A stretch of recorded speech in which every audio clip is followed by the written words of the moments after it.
প্রিয় ছাত্রছাত্রীরা, তোমরা যারা এবছর ফার্স্ট সেমিস্টারে CC1 অর্থাৎ জেনারেল CC1 এবং DACC1 অর্থাৎ অনার্সে CC1 নিয়ে পড়াশোনা করছো পলিটিক্যাল সায়েন্স নিয়ে, এবং থার্ড সেমিস্টারে মাইনর 1 নিয়ে যারা পড়ছো, তোমাদের সিলেবাসটা কিন্তু একই, পলিটিক্যাল থিওরি, ফাউন্ডেশনাল কনসেপ্ট।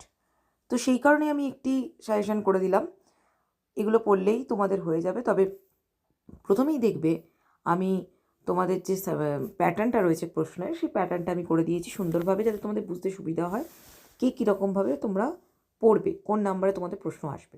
তাই সেটা প্রথমে আগে ভালো করে দেখে নিও। আর যদি তোমরা নতুন হয়ে থাকো, অবশ্যই চ্যানেলটিকে সাবস্ক্রাইব করে দিও।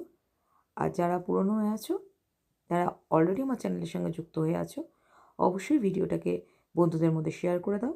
আর ভালো লাগলে অবশ্যই লাইক করো। যদি প্রশ্নের উত্তরের প্রয়োজন হয়, তাহলে অবশ্যই স্ক্রিনে দেওয়া নাম্বারে আমাকে হোয়াটসঅ্যাপ করতে পারো। আমি PDF-এর মাধ্যমেই উত্তর পাঠিয়ে দেওয়ার ব্যবস্থা করব। চলো তাহলে দেখে নেওয়া যাক তোমাদের কি পড়তে হবে। প্রথমেই আগে আমি বিষয়টার নাম বলে দিই, এইটা দিয়েই কিন্তু তোমরা ফর্ম ফিল আপ করবে। এরপরে দেখো তোমাদের নাম্বার প্যাটার্ন। নাম্বার প্যাটার্নে CC1, মাইনর 1 বা সাপ্লি যাদের আছে, তোমাদের 15 নম্বরের দুটো, 15 নম্বরের দুটো M1 থেকে আসবে, M2 থেকে আসবে, সরি। আর DACC1 যাদের আছে এবং DACC1 সাপ্লি যাদের আছে, 5 নম্বরের 3টে, 20 নম্বরের 2টে এবং 10 নম্বরের 2টো আসবে। তবে অনেক সময় মাইনর পেপারেও 10-এর কোয়েশ্চেন দেয়। 2023-এ দিয়েছিল, 2024-এ আবার 2024-এ দিয়েছিল, 2023-এ আবার 15 নম্বর করে দিয়েছিল।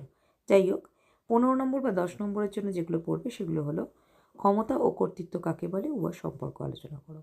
নেক্সট, সার্বভৌমিকতার একাত্মবাদী বহুত্ববাদী ধারণটি আলোচনা করো, অথবা ওয়েস্টফেলীয় যুগ থেকে সার্বভৌমিকতার বিবর্তন আলোচনা করো। দ্বিতীয় প্রশ্নটা ভীষণ ইম্পর্টেন্ট প্রশ্ন। 3 নম্বর, রাষ্ট্রের ধারণাটির বিবর্তনের উপর টিকা লেখো। আর রাষ্ট্র সম্পর্কিত আদর্শবাদী এবং উদারনীতি তত্ত্বটি আলোচনা করো। খুব গুরুত্বপূর্ণ 4 নম্বরের প্রশ্নটি। এবার দেখা যাক 20 এবং 15 মডেল 1-এ কী কী করতে হচ্ছে। রাষ্ট্রের বিভিন্ন অপরিহার্য উপাদানগুলি আলোচনা করো। সাম্য স্বাধীনতা কাকে বলে, ব্যক্তি স্বাধীনতাটা আলাদা করে পড়বে। সাম্য স্বাধীনতা কাকে বলে, ব্যক্তি স্বাধীনতাটা আলাদা করে পড়বে, 5-এও আসতে পারে। স্বাধীনতা সম্পর্কে মার্ক্সীয় ধারণা, সাম্য স্বাধীনতার সম্পর্ক। একটা জিনিস মনে রাখবে, প্রত্যেকটা মডিউলে প্রত্যেকটা পার্ট থেকে আমি 4টে করে প্রশ্ন দিয়েছি, মানে 4টে সেটে পরীক্ষা হবে। একটা first year minor, first year CC এবং DACC, থার্ড সেমিস্টার মাইনর এবং সাপ্লি। তাই 4টে করে প্রশ্নই কিন্তু এক একজনের কমন আসার চান্স, ঠিক আছে? তো সুতরাং 4টে করে প্রশ্নই খুব ভালো করে পড়বে, যে কোনো সেটে যে কোনো প্রশ্ন আসতে পারে। এবার চলো দেখে নেওয়া যাক 3 নম্বর প্রশ্ন কী দিয়েছি। স্বাধীনতার রক্ষা কবচ ও স্বাধীনতার প্রকারভেদগুলি বিস্তারিত আলোচনা করো। খুব গুরুত্বপূর্ণ একটি প্রশ্ন। আইন কাকে বলে, উৎস লেখো। রাজনৈতিক ধারণা রূপে আইন তাৎপর্য লেখো। এই নাম্বার দেওয়া আছে, এই নাম্বারে আমাকে ফোন করো। বুঝতেই পারছো। এবার মডেল 2-এ চলে এলাম। জন রলসের ন্যায় বিচার তত্ত্ব আলোচনা করো। খুব গুরুত্বপূর্ণ প্রশ্ন, প্রশ্নটা আসবেই এই দুটো। ডেভিড এল্ডের গণতন্ত্রের শ্রেণী বিভাজনটি ব্যাখ্যা করো। ভীষণ ভীষণ গুরুত্বপূর্ণ দুটি প্রশ্ন। 3 নম্বর, কর্তৃত্ববাদের অর্থ বৈশিষ্ট্য লেখো। এর সুবিধা অসুবিধা আলোচনা করো। অধিকার ও কর্তৃত্ব এবং ক্ষমতার সম্পর্ক আলোচনা করো। আলাদা আলাদা করে এই সম্পর্কটা পড়বে, কর্তৃত্ব অধিকারের সম্পর্ক বা কর্তৃত্ব ক্ষমতার সম্পর্ক।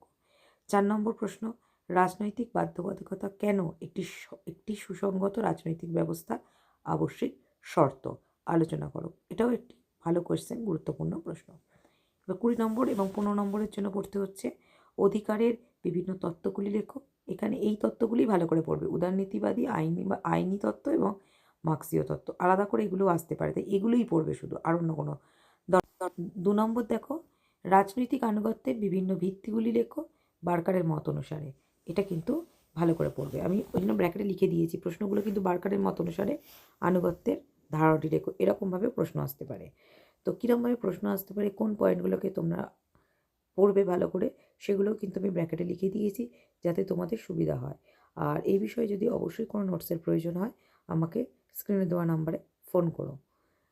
3 নম্বর, TH মার্শালের মতে নাগরিকত্বের সংজ্ঞা দাও। ভারতীয় নাগরিকত্বের ধারণাটি আলোচনা করো। 4 নম্বর, বিশ্বায়নের কারণে নাগরিকতার ধ্রুপদী ধারণটির কীভাবে পরিবর্তন ঘটেছে তা ব্যাখ্যা করো। তো এই গেল তোমাদের প্রশ্ন, বড় প্রশ্ন। এবার দেখে নেওয়া যাক 5 নম্বরে কী কী পড়তে হবে। রাজনীতির ধারণা দাও, একটি ক্ষমতা কেন্দ্রিক ধারণারূপে রাজনীতি একই বিষয়। 2 নম্বর প্রতিরোধের অধিকার। 3 নম্বর নাগরিকতার উদারনৈতিক তত্ত্ব। 4 নম্বর ওয়েবারের মতে কর্তৃত্বের ধারণা, প্রতিনিধিত্বমূলক গণতন্ত্র। 5 নম্বরগুলোও কিন্তু খুব গুরুত্বপূর্ণ। 5 নম্বর তোমাদের প্রত্যেককে 3টে করে 5 লিখতে হবে, অর্থাৎ 4টে সেটে 4টে CC1, DSCC1, মাইনর এবং সাপ্লি 3টে করে প্রত্যেককেই 5 নম্বর লিখতে হবে। জাতির ধারণা ও বৈশিষ্ট্য লেখো, জাতীয় রাষ্ট্রের পার্থক্য লেখো, রাজনীতির ব্যবস্থায় নাগরিকতার গুরুত্ব লেখো, আর স্বাধীনতার সনাতনী ধারণাটি লেখো। এই প্রশ্নগুলো তোমরা ভালো করে 5 নম্বর পড়বে, বড় প্রশ্নগুলো তোমরা পড়বে। আশা করি এর মধ্যে তোমরা কমন পেয়ে যাবে। ভিডিওটি ভালো লেগে থাকলে অবশ্যই লাইক করো, কমেন্ট করো এবং বন্ধুদের মধ্যে শেয়ার করে দিও, এবং যদি নোটসের দরকার পড়লে অবশ্যই ফোন করো। ভালো থেকো, সুস্থ থেকো। আজকের এই পর্যন্ত।